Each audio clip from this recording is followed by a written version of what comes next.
First of all, I want to start out with how happy and grateful I am today and how appreciative I am for everything that I am.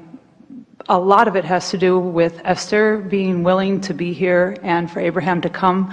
I had a magical day yesterday at the Riverwalk. Everywhere I went, just one thing after another. That's the way my life is appearing to me. It's your point of attraction. I have time and money freedom, and I was able to now rise up and meet my beloved. So now I'm extremely happy, which is increasing my vibration, putting me higher and higher and higher. So are you saying that you were wobble free, and in your wobble free, your vibration just naturally raised and raised and raised and raised and raised till you rendezvoused with something that you really wanted? Absolutely. And so the condition came in response to your vibration. Absolutely. And now the condition perpetuates your vibration. And that's the best. That's what that's what I said. It's like it goes around and up and up and so up. Esther said to us the other day, so Abraham, you're talking about unconditional love.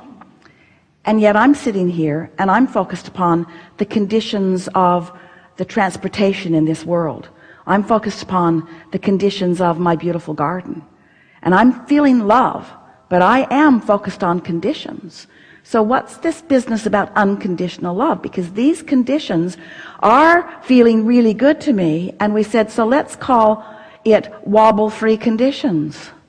Let's say that you have established how you want to feel apart from conditions. And now all those ideas that are flowing to you are flowing in response to your vibration, not in response to some condition. You see how it works? That's why teachers have been teaching you meditation for so long. Because when you quiet your mind, you stop resistance. And when you stop resistance, you're not living conditionally. You are in vibrational alignment with who you are. And now you can move from there. But because you weren't understanding what you were doing, you jump right back into your objectivity and to your sticking your nose into places where you wobble. And then you lose your balance. And then law of attraction responds to both vibrational aspects. That's why the wave is going both ways, you see.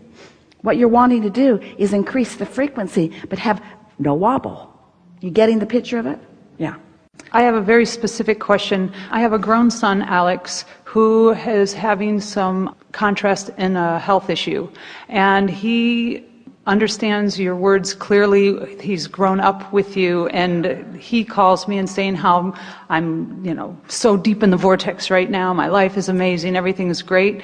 And he has a little bit of resistance in the medical field because his father transitioned when he was 15, and he feels it's very cut and dry. Medical is medical. He almost cuts that little piece out of the vortex that doesn't count. So would you say he's wobble free on a lot of subjects? Everything but this. Would you say you're wobble free on a lot of subjects? Yes. Would you say everything but this? And the reason I'm bringing it up... Well, the reason that we're bringing it up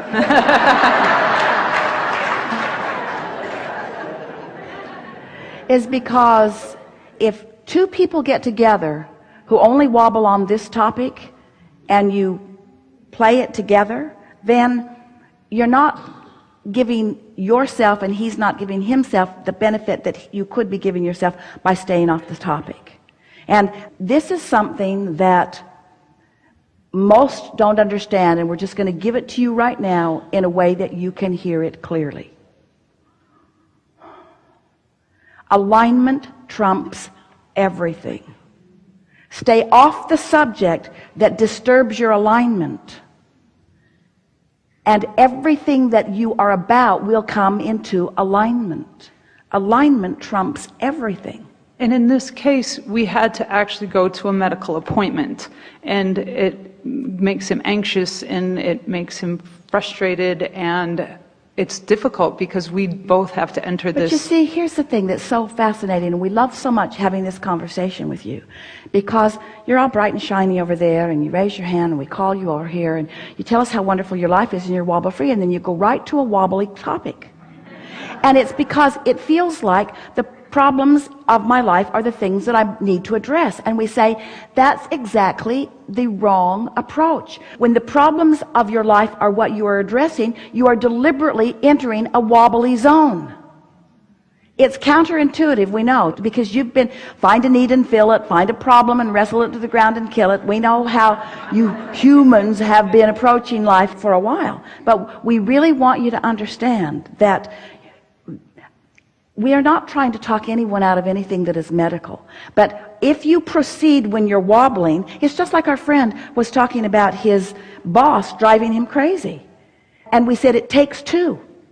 And so if you go into any situation feeling that way, what are you likely to evoke from the person that you're co-creating with?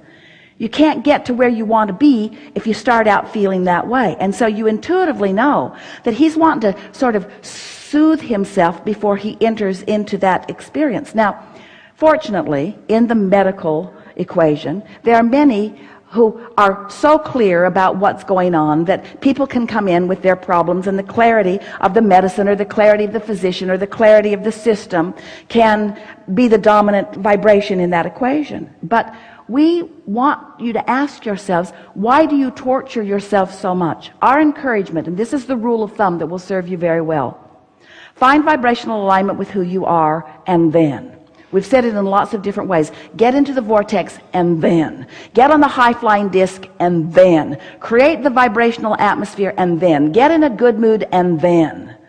Because if you're in a mood of fear, and then, you're going to get something different than if you're in the mood of ease, and then. We know you bring to us the biggest topic, the one that it's the most difficult to find vibrational alignment about. But really, there is no situation from which you cannot return to your alignment. But it is fair to say you can't get there from there if you've got a vibration going on that isn't allowing it, you see. So if we were standing in your physical shoes, we would say, I really want to be a soother, but I feel that I can't soothe you on this topic, and I feel that you can't soothe you on this topic either. So let's stay off this topic and let's just get soothed. Let's stay off the subject and let's get soothed. Let's stay off the topic that rattles our chains, off the topic that is upsetting to us. Let's stay off that topic and find vibrational alignment. And then we really want you to hear us. We really, really mean this, that no matter where you stand, there is a clear path to where you really want to be. And when you are in alignment, you will be guided to the ideas, to the feelings, to the impulses that will take you to where you really want to be every single time. No exceptions ever, you see. So you've found two wobbly conversations. Parents, there's no greater wobble than your children for you. No greater potential wobble, because there's no one you care more about. There's no one whose life you want to be better. And so if you want to dive right in and do something impossible, start this work by thinking about your children. And then put on top of that a medical situation. You can't get there from there, you see. So we know that it feels to you, and some of you are wondering, well, could I get so wobble free that then I could address this situation? And we say, yes, that's what we're calling step 4. That's where you are so stable in your knowing that you create your own reality, in your knowing that your son creates his own reality, in your expectation that he is doing a good job at creating his own reality. If we were standing in your physical shoes, we would make lists of how well his life is going in every other regard. We would shore up our knowing that he is a good, deliberate creator. But when you look at the one thing that isn't going well in his life, and you use that as your analysis about whether he's a good, deliberate creator or not, now you're thinking, oh, I want this for my son, and I cannot create for him, and he cannot do it for himself because he's not a good, deliberate creator, and now I'm all... This condition doesn't allow you alignment. So stay off the condition that doesn't allow you alignment and get on the subjects that do allow you alignment, and then tiptoe into the subjects that didn't allow you alignment and see if now they allow your alignment. Did you hear that? Pick the subjects that allow alignment, then tiptoe into the subjects where you didn't have alignment before and figure out if you've got alignment. And if you don't have alignment, then tiptoe right back out of it. and tiptoe into a subject where you've got alignment, and then stay in that subject where you've got alignment, and then tiptoe back into that subject where you don't have alignment. Still don't have alignment. Tiptoe right back out of that subject until pretty soon you've got alignment on every subject, because you not only know that you're the creator of your own reality, but you know that he does too. And then in time you'll know that he knows that, you see. But don't ask the universe to give you the condition that makes you know it. Find the knowing without the condition. That's what the unconditional love is that we're all talking about, you see. If you need the condition to come first, you're in deep, deep, deep, deep doo-doo. Helpful? Yes, and I just This wanted is a to... really good time then for a segment of refreshment. Thank you.